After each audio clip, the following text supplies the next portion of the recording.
പിന്നെ അതുപോലെ ക്ഷേത്രത്തിൽ പോയി ഞാൻ പലയിടത്തും കണ്ടിട്ടുണ്ട്. മണ്ഡപം ഉണ്ടാവും ക്ഷേത്രത്തിൽ. മണ്ഡപത്തിൽ ഒരുപാട് കാര്യങ്ങൾ ചെയ്താൽ മണ്ഡപം ഉണ്ടാക്കുന്നത്. ആ മണ്ഡപത്തിൽ സകല ദേവന്മാരുടെയും സാന്നിധ്യമുണ്ട്.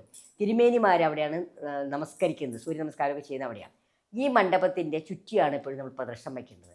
മിക്കവരും ഷോർട്ട് കട്ടായിട്ട് ഭഗവാന്റെ മുമ്പിൽ ഒരിക്കലും ക്രോസ് ചെയ്ത് പോകാൻ പാടില്ല. ആ മണ്ഡപത്തിനോട് കണക്ഷൻ ഉണ്ട് ഭഗവാന് ശ്രീകോവിലായിട്ട്.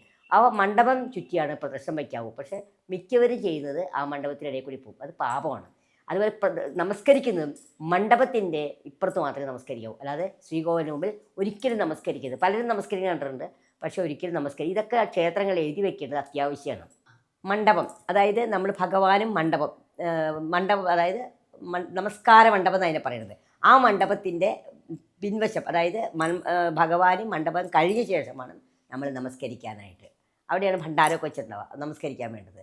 അപ്പം അങ്ങനെ വിളക്കൊക്കെ വെച്ചിട്ടുണ്ടാവും. അവിടെയാണ് നമ്മൾ നെയ്വിളക്കൊക്കെ സാധാരണ കത്തിക്കുക. നെയ്വിളക്ക്, നീരാഞ്ജനം അതൊക്കെ കത്തിക്കണം അവിടെയായിരിക്കും സാധാരണ.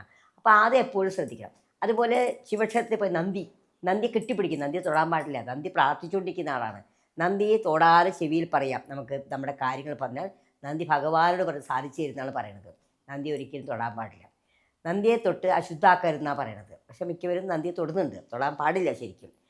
അപ്പോൾ ചില ക്ഷേത്രങ്ങളിൽ നന്ദിക്ക് ഇങ്ങനെ ഒരു ഇതൊക്കെ വെച്ച് അടച്ചൊക്കെ വയ്ക്കും തൊടാതിരിക്കാനായിട്ട്. ഇങ്ങനെ ഒരുപാട് കാര്യങ്ങൾ നമ്മൾ ശ്രദ്ധിക്കാറുണ്ട്. പിന്നെ അതുപോലെ വിളക്കിൽ എണ്ണ ഒഴിച്ച ശേഷം ആ കൈ തലയിൽ തൂക്കാൻ പാടില്ല. വിളക്കിൽ എണ്ണ ഒഴിച്ച് തുണി തുടച്ച് കളയുക. നീരാഞ്ജനം കത്തിച്ചാൽ നെയ്വിളക്ക് എന്നൊക്കെ കത്തിച്ചാൽ ആ കയ്യെ തൂത്തുകളെ തലയിൽ തൂക്കരുതിരിക്കും. കാരണം അതുപോലെ വിളക്ക് കത്തിക്കുമ്പോൾ വേറൊരാൾ കത്തിച്ച ഇതിന് കത്തിക്കാൻ പാടില്ല. നമ്മൾ പ്രധാനമായ വിളക്കിൽ നിന്ന് വേണം കത്തിക്കാനായിട്ട്. ഇതൊക്കെ ചെറിയ ചെറിയ കാര്യങ്ങളാണെങ്കിലും വലിയ വലിയ സംശയങ്ങളുടെ കാര്യങ്ങളാണ്.